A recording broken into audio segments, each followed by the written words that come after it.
ஆமாண்டா யுரேனியத்தை தூக்கிட்டு ஓமரை போடலாம் தான் வந்தேன். பார்த்தா ஆடி ஆஃபர்ல மேனு நிக்கிறான். வர முடியும்.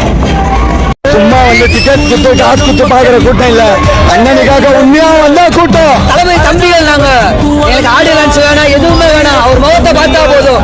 அவர் முகத்தை பார்க்கறதே ஒரு கூட்டமே வந்திருக்கு. சுத்தி இருக்கவங்க எல்லாம் எங்க அண்ணன் தம்பி தான், எல்லாம் தளபதியோட தம்பிங்க தான்.